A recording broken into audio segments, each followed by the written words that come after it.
You both eat. Hey everyone, Laura with Pampered Chef here.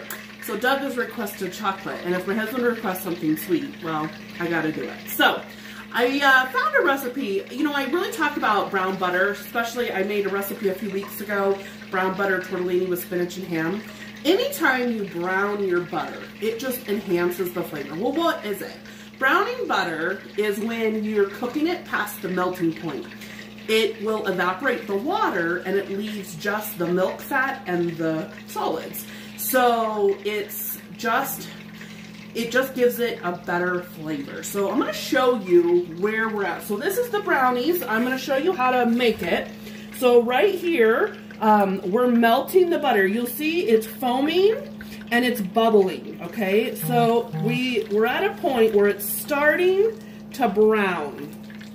And so you see the foam, and that's okay. You want that. It's doing its thing, and it has another minute probably, but it's starting to brown. Now the cool thing about this recipe is it's just a one pot thing. So I can, well, two, because I have to put it in a pan. But I don't have to transfer this to a bowl to mix it. Once it's browned, then I just add in my other ingredients. So I want you to look again and see the browning. It is starting, there's a kind of you have to watch it, okay? You don't want to burn it. We don't want that. We want a brown color, and it is starting to really do that. And it also gives it kind of a nuttier flavor, but I don't like nuts in my brownies, so this is perfect. Okay, now we're at a perfect point. All right, so I'm gonna add in some Dutch expressed cocoa, okay, and I'm gonna mix this up. Now the recipe is called for baking chips, not chocolate chips, but just baking chocolate, unsweetened, and I didn't have any, so I'm improvising here.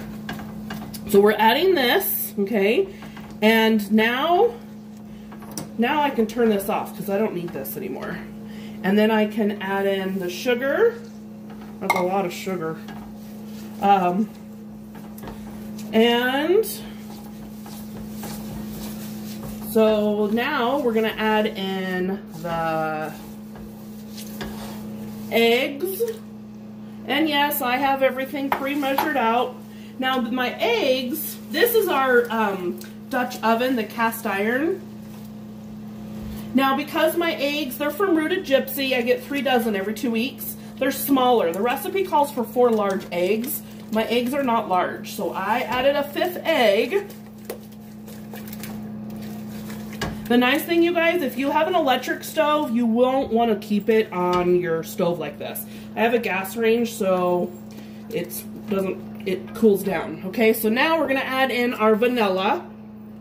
Remember, I make my own vanilla. I'm not just boozing it. Oh crap!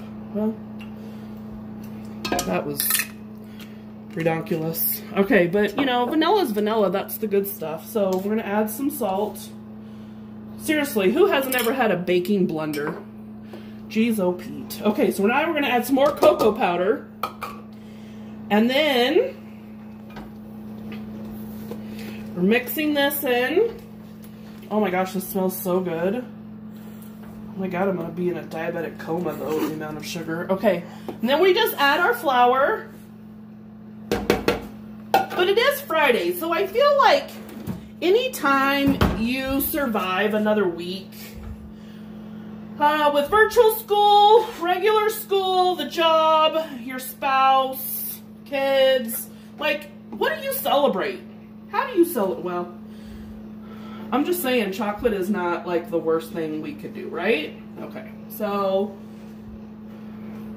we could do worse ways of celebrating. Okay, so mix this all in. And now we add in chocolate chips.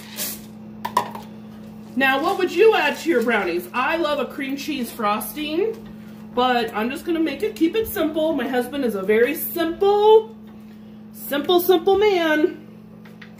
Okay, now I'm gonna pour into this. So I'll take a picture when these are done, but and I'll post the recipe. But brown butter, it will change how your brownies taste. Talk to you later.